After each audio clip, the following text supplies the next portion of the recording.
Good morning student, स्वागत है नव भारती परिवार में। हमारा यूट्यूब चैनल नव Bharti study circle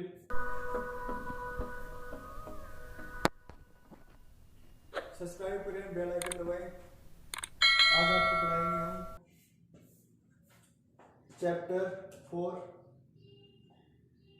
chapter number 4 twelfth class का, जो अपने IIT PMT वगैरह में लगभग में सभी क्वेश्चन आते हैं 2 या 3 नंबर चैप्टर से।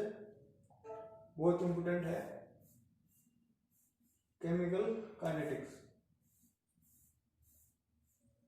चलो शुरू करते हैं फिर आज की क्लास।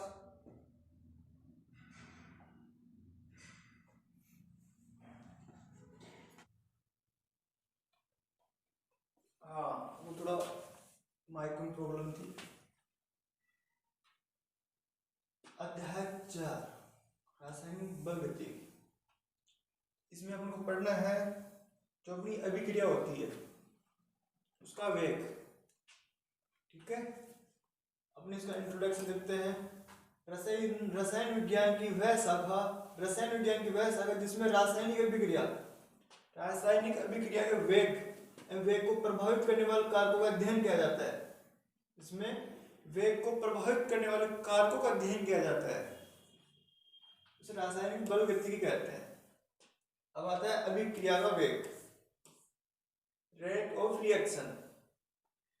समय के साथ क्रियाकार को उत्पादों की सांद्रता में होने वाला परिवर्तन। समय के साथ क्रियाकार को एवं उत्पादों की सांद्रता में होने वाला परिवर्तन अभिक्रिया का वेग कहलाता है।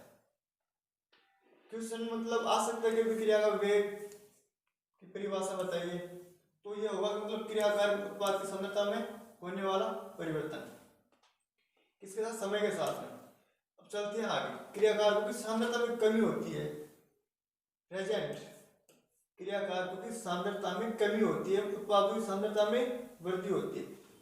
अभिक्रिया का वेग। सांद्रता में परिवर्तन और परिवर्तन में लगा समय। जब कोई अभिक्रिया होती है तो उसकी सांद्रता में परिवर्तन होता है, उसमें परिवर्तन होने में समय भी लगता है। और जब रेजेंट है क्रियाकार की सांद्रता में कमी होती है और उसमें लगा समय। और जब उत्पाद होते हैं, उत्पाद की सांद्रता में वृद्धि होती है, उस वृद्धि में लगा समय। यह हो गया अभिक्रिया का वेग। माने कि ये अभिक्रिया आपको मैंने बताई थी कि क्रियाकारक है और ये इसका उत्पाद। इसमें कमी होगी, कब होगी? जब ये इसमें वृद्धि होगी। क्रियाकारक से तो उत्पाद बनेगा ना, प्रोडक्ट कब बनेगा? एजेंट से तो बनेगा ना।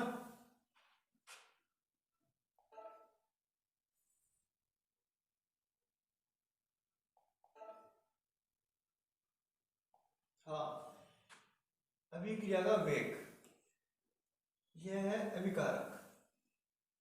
डेल क्या होता है? परिवर्तन को दर्शाता है। तो परिवर्तन होता है उसको दर्शाता है del, minus del R upon del T. ये सांद्रता में जो कमी होने में लगा समय। और ये क्या दर्शा रहा है? कमी को दर्शा रहा है, सांद्रता में कमी। माइनस क्या दर्शा रहा है? सांद्रता में कमी को दर्शा रहा है। यह है प्रोडक्ट, मतलब उत्पाद, प्रोडक्ट। यह सांद्रता में वृद्धि, समय के साथ में जो इसमें वृद्धि होती है उसमें लगा समय, और ये सांद्रता की वृद्धि, ये वृद्धि को दर्शा रहा है। देखिए, यदि सांद्रता में परिवर्तन डेल सी होता है। अब डेल सी क्या है? डेल सी है, इसमें हो गया क्रियाकारक भी हो गया और उत्पाद भी हो गया, मतलब रेजेंट भी हो गया और अपना ये प्रोडक्ट भी हो गया, और इसमें लगा समय। इसमें दोनों कंबाइंड में आ गए, del C upon del T. अब करते हैं मात्रक की बात। मात्रक, सांद्रता का मात्रक होता है मोल पर लीटर, समय का मात्रक होता है सेकंड। तो इस फॉर्म में लिख दिया मोल पर लीटर पर सेकंड, हो गया सांद्रता का मात्रक। यह आगे भी काम आएगा आपको, और इसको याद भी रखना है। और ये अपने जो PMT वगैरह नीट की एग्जाम होती है उसमें डायरेक्ट उठा के पूछते हैं क्वेश्चन। मात्रक अभिक्रिया का मात्रक क्या होगा? मोल पर लीटर पर सेकेंड। आगे चलते हैं अभी।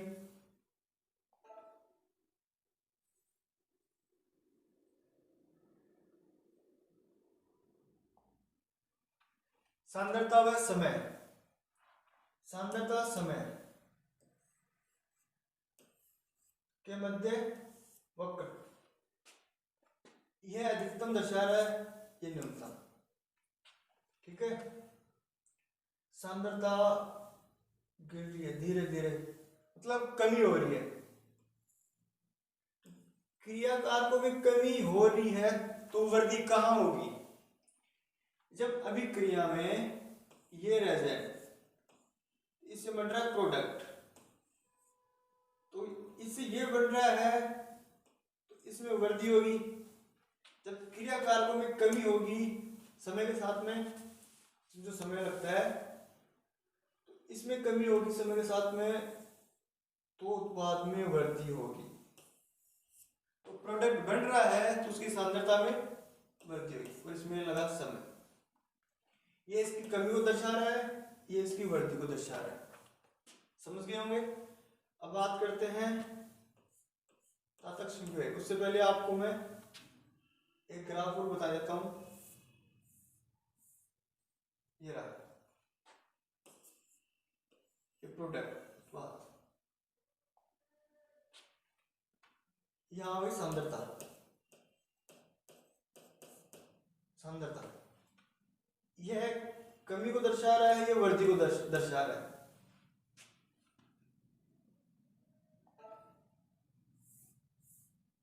ये विषय में इसका ढाल del C upon del T, जो आपको मैंने ऊपर बताया था। सांद्रता, ये समय। अब चलते हैं अपने टॉपिक पर। हाँ, यहाँ आ गए थे। तात्कालिक वेग, तात्कालिक वेग होता क्या है? मतलब कि कोई अभिक्रिया है, उसमें निश्चित समय पर, एक निश्चित समय पर ज्ञात किया गया अभिक्रिया का वेग। कोई अभिक्रिया में एक फिक्स टाइम होता है, उस टाइम पे उसका वेग नापते हैं, उसको बोलते हैं तात्कालिक वेग। डेफिनेशन है, किसी निश्चित समय पर ज्ञात किया गया अभिक्रिया का वेग तात्कालिक वेग कहलाता है। और प्रारंभिक वेग क्या होता है? रिएक्शन का प्रारंभिक वेग क्या होता है? कि जब t बराबर 0 हो, जब t बराबर 0 हो तो उस समय अभिक्रिया का वेग, प्रारंभिक वेग मतलब वहां से अभिक्रिया शुरू होती है, वो अभिक्रिया का प्रारंभिक वेग कहलाता है।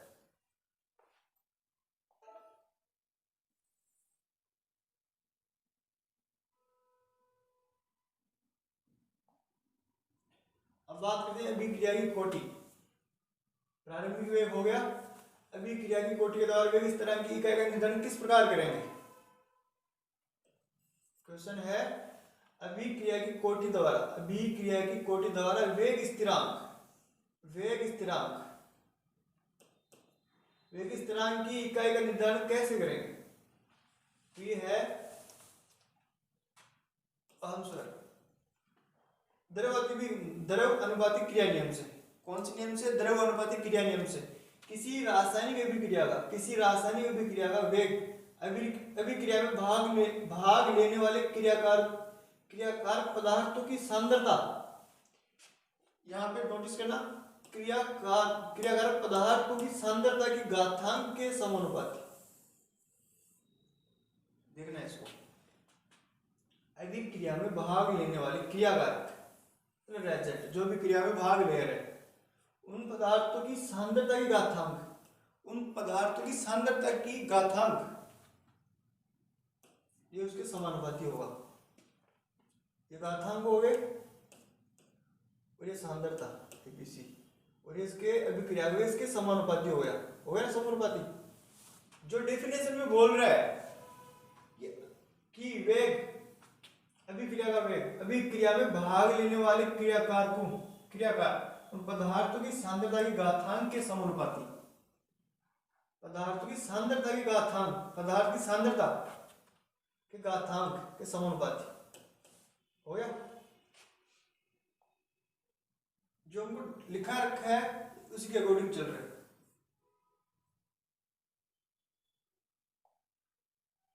One second.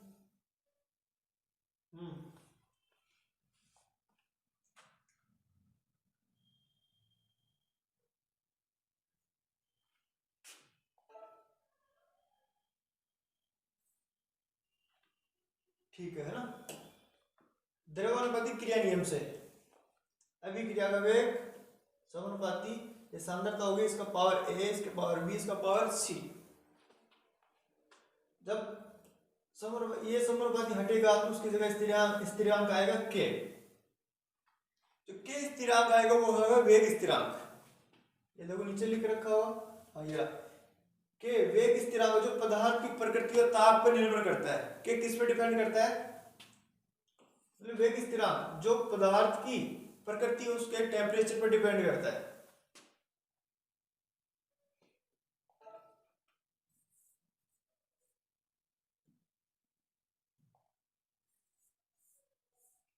इसका ग्राफ हो गया, आप इसको देख लेना एक बार। और ये भी मैंने ऊपर बता दिया इसको, ये कमी को दर्शा रहा है और ये वृद्धि को दर्शा रहा है। तो इसका स्लोप हो गया del C upon del T. Del दर्शाता है परिवर्तन को,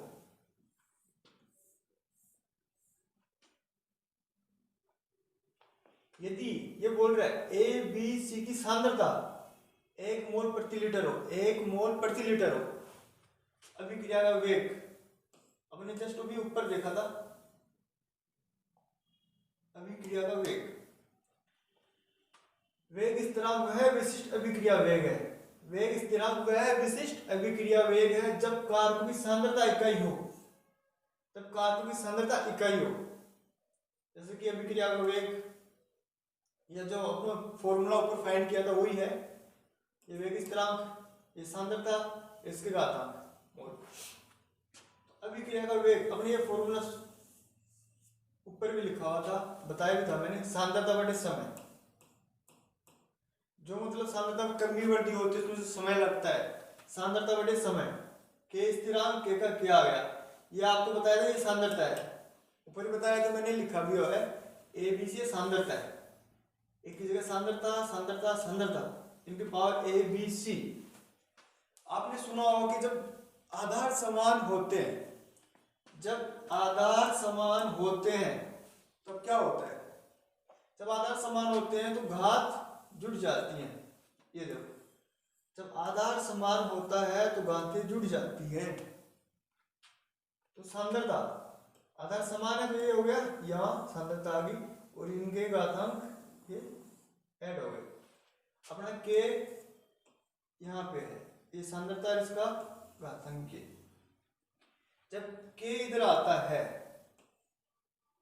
जब के इधर आता है, एक बार मानो कि ये यहाँ पे आ गया, आपको मैं उधर बताता हूँ, रुको एक बार। अब सोल्व करके बताता हूँ। ये देखो यहां से इस सांद्रता के यहां जाता है, लिख लेते हैं इसको, एक बार इसको अपन यहां लेके जाते हैं, एक बार इसको ऐसे लिख लेते हैं कि सांद्रता और ए प्लस बी प्लस सी किसके बराबर है? सांद्रता बटे समय। किसके बराबर है? सांद्रता बटे समय।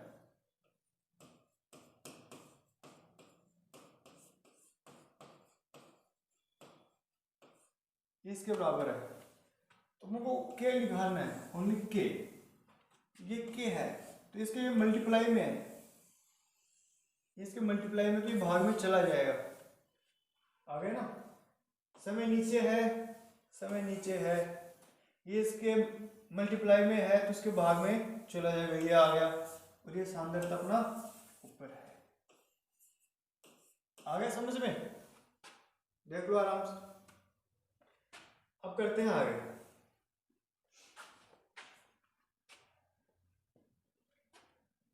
ये घातांक ए प्लस बी प्लस सी, ये n आएगा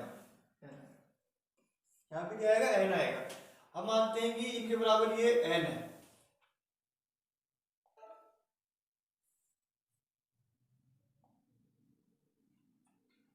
हाँ ये ठीक है, ये अपना फॉर्मूला सांद्रता समय, और इसको अपन n मान लिया, n a plus b plus c को अपन ने मान लिया n, ठीक है।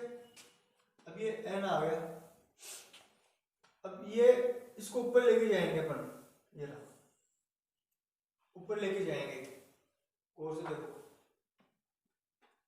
लिख के बताता हूँ मैं आपको। सांद्रता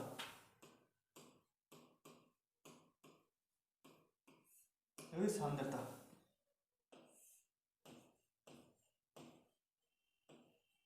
समय, और ये सांद्रता की पावर,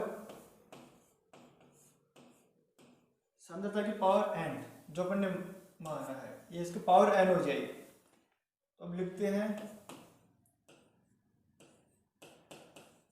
सांद्रता, ये पावर n है, ऊपर जाएगी तो माइनस n हो जाएगी इनवर्स।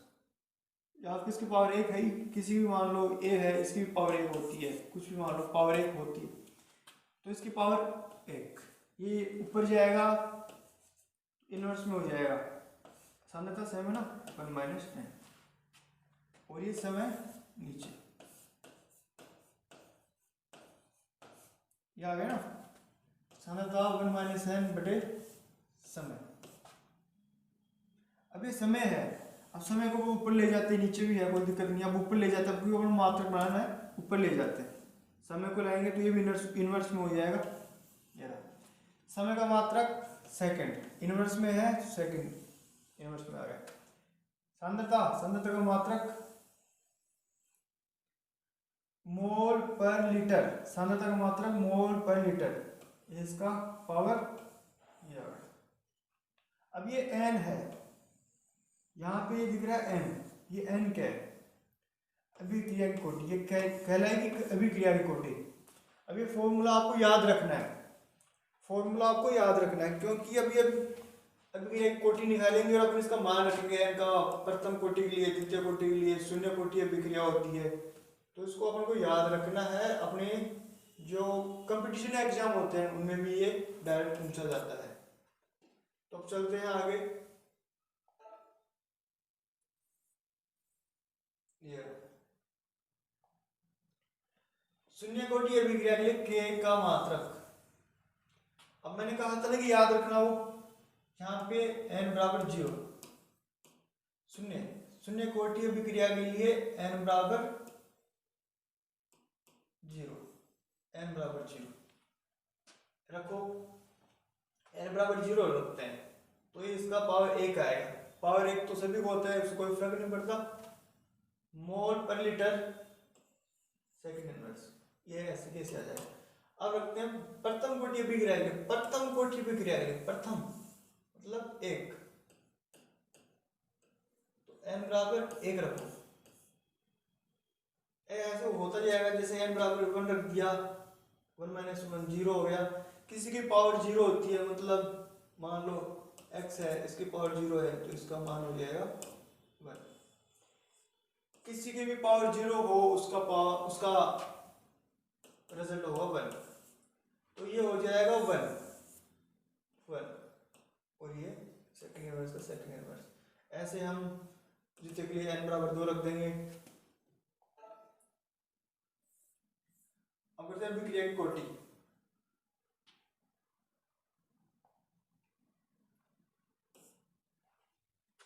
इससे तात्पर्य अभिक्रिया की कोटि में जो आपको ऊपर बताया था, और यह वह पद होता है जिसमें अभिक्रिया मंद गति से होती है, जिसमें रिएक्शन हो रही है तो मतलब एकदम स्लो होगी,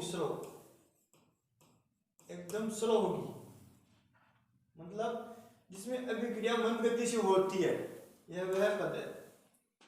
जैसे कोटि एक कौन सी राशि है, प्रायोगिक राशि है। कोटि क्या है, प्रायोगिक राशि है। कोटि क्या है, प्रायोगिक राशि है।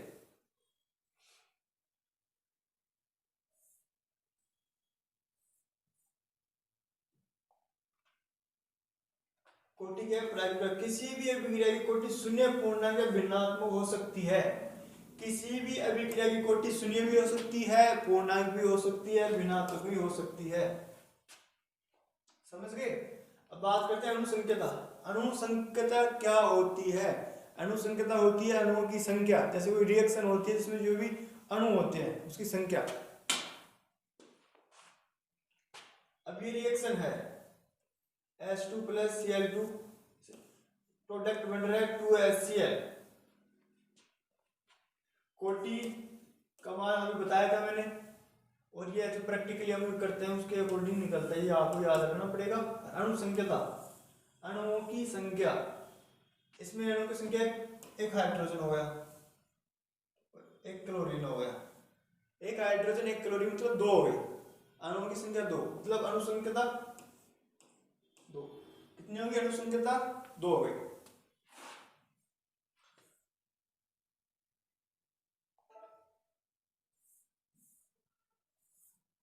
शुरू से देखते हैं एक बार।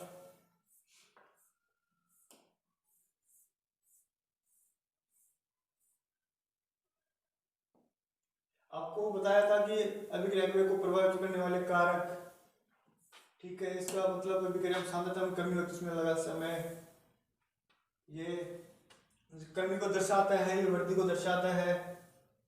और इसका औसत हो गया मतलब इसमें रेजेंट भी आ गया, प्रोडक्ट भी आ गया, उसमें परिवर्तन में लगा समय। और ये इसका ये याद कर लेना, ये आता है डायरेक्ट, जो अपने कंपटीशन एग्जाम होते हैं उनमें भी आता है का मात्रक। और ये वक्र हो गया जो उत्पाद की वृद्धि को दर्शा रहा है, ये रेजेंट की कमी को दर्शा रहा है। वेग स्थिरांक हो गया, ये पढ़ लेना, इसको भी बता दिया है। भी ये स्लोप वगैरह जो वही है जो आपको बताया पहले, ये आप कर ही लोगे।